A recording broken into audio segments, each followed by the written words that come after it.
Ada sebuah legenda yang menceritakan tentang sebuah peradaban yang hidup di dalam perut bumi, yang katanya mereka ini memiliki perwujudan sempurna dengan teknologi maju dan ilmu pengetahuan tinggi yang melebihi kita semua yang hidup di permukaan bumi. Selamat datang di channel Faiz Al-Ghifari di segmen Ngobrolin Teori Konspirasi Season 1 Episode 1 Misteri Peradaban Agartha. Legenda ini pertama kali muncul sejak zaman pra-Hindu India. Diceritakan bahwa pada zaman dahulu ada sebuah laut di dalam benua atau yang disebut sebagai laut dalam yang terletak di sebelah utara Himalaya. Di dalam laut ini ada sebuah pulau dan di sanalah tinggal sekelompok manusia super yang mereka memiliki teknologi yang sangat maju dan ilmu pengetahuan yang tinggi melebihi manusia di luar area mereka tinggal. Dan mereka membentuk sebuah kerajaan yang sangat besar. Kemudian, karena banyaknya perubahan, pergeseran lempeng tektonik, dan banyak terjadi bencana alam di zaman itu, akhirnya kerajaan ini memutuskan untuk memindahkan kerajaan mereka. Bukan hanya memindahkan dari satu tempat ke tempat lain, tapi mereka memilih untuk memindahkan kerajaan mereka di dalam perut bumi. Dan kemudian menjadi legenda yang akhirnya kita sebut sebagai legenda peradaban Agartha. Legenda mengenai Agartha ini seringkali dihubungkan dengan cerita Shambhala, yang merupakan salah satu cerita penting di dalam ajaran Vajrayana Buddhism atau Tibetan Kalacakra. Nah, Shambhala ini diceritakan bahwa ia merupakan sebuah kompleks goa yang sangat luas di bawah area Tibet yang dihuni oleh manusia setengah dewa atau demigod yang disebut sebagai Asuras.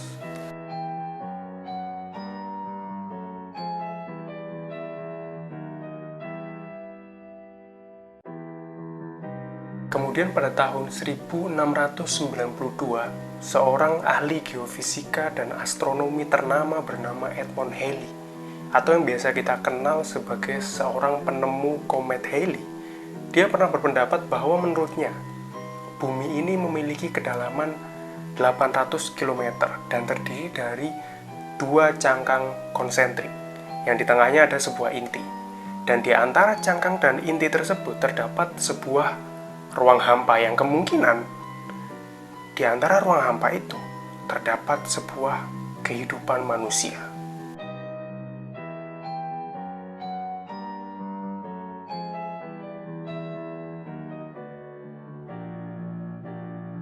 Sampai pada abad ke-19, ada dua orang yang bernama John Clifford Symons Jr. dan Jeremiah Reynolds. Dua orang ini tetap mempertahankan teori yang diusulkan oleh Edmund Halley.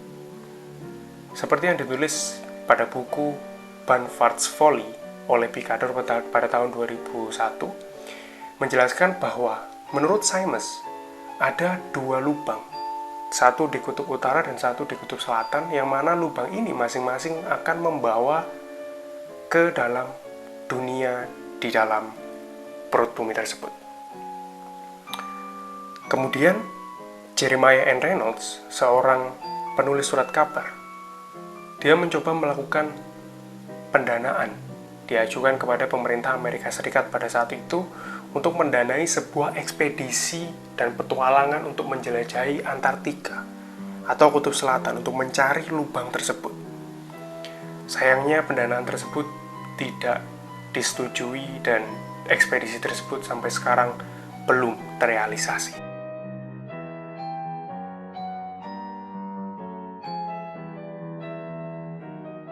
Kemudian legenda ini pertama kali muncul di Eropa, dimunculkan oleh seseorang bernama Saint Yves de Alvedre yang menulis sebuah buku berjudul Mission de l'Inde en Europe pada tahun 1886. Yang menurutnya, buku ini merupakan sebuah kesaksian yang meyakinkan tentang keberadaan peradaban maju di dalam perut bumi ini.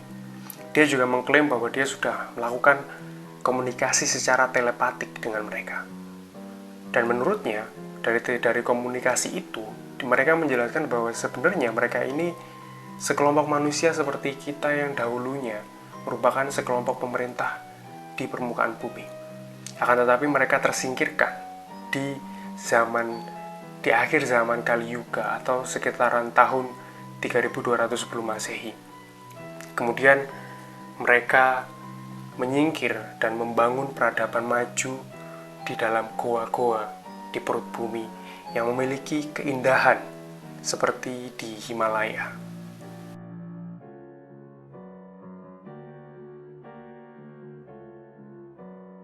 Penulisan buku ini oleh Saint-Yves d'Alvedre dipengaruhi oleh seorang filsuf dari timur yang ia sebut dengan Haji Sharf, seorang filsuf yang juga ia bayar untuk mengajarinya bahasa Sanskerta.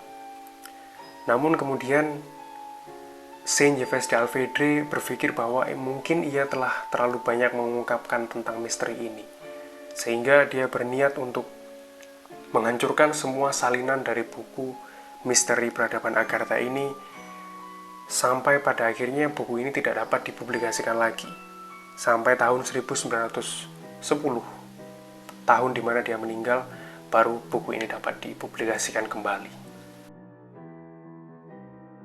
Kemudian pada tahun 1908, berbarengan dengan publikasi ulang dari buku Saint-Yves, seorang penulis bernama Willis George Emerson merilis sebuah buku dengan judul The Spunky God, yang menceritakan sebuah perjalanan yang dilakukan oleh seorang pelaut Norwegia bernama Olaf Jansen, yang mana dalam perjalanannya dia masuk melalui sebuah lubang di kutub selatan dan masuk ke dalam sebuah peradaban di dalam perut bumi, dan dia tinggal bersama mereka selama 2 tahun di dalam perut bumi tersebut. Meskipun tidak dijelaskan secara spesifik bahwa tempat yang dikunjungi oleh Olaf Jansen merupakan Shambhala ataupun Agartha, banyak para penulis yang meyakini bahwa sebenarnya tempat yang dia kunjungi bernama The Garden of Eden.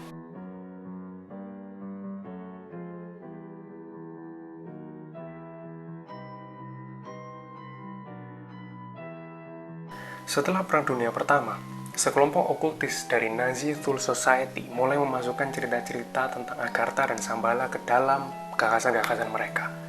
Sebenarnya ini bukan pertama kali orang-orang Eropa melakukan hal tersebut, dan Nazi Thule Society ini sebenarnya mereka terinspirasi oleh okultis-okultis sebelumnya. Salah satunya adalah Madame Blavatsky dan Theosophical Society miliknya. Faktanya memang cerita tentang Agartha ini merupakan cerita yang sulit dibuktikan. Akan tetapi pada zaman setelah Perang Dunia Pertama, Nazi Thule Society sangat mempercayai legenda-legenda ini. Bahkan mereka sempat menggunakan teori Hollow Earth untuk menentukan lokasi-lokasi kapal-kapal Inggris, bahkan juga menggunakan teori tersebut untuk menembakkan rudal V1 kepada musuh-musuh mereka. Dan setelahnya, berkat dari okultis-okultis tersebutlah, di zaman modern ini teori tentang Agartha dan Shambhala banyak sekali diasosiasikan satu sama lain dengan teori Hollow Earth. Bahkan ada sebuah peta yang sangat terkenal yang mana menggambarkan bahwa bumi ini adalah sebuah cangkang yang di dalamnya hampa dan terdapat banyak pintu masuk di beberapa titik di permukaan bumi ini untuk masuk ke dalam dunia di dalam perut bumi tersebut. Yang mana di dalam perut bumi tersebut juga digambarkan ada sebuah negeri, sebuah tempat yang ditinggali oleh manusia yang ibu kotanya bernama Shambhala, yang mungkin itu yang selama ini kita sebut sebagai Agartha.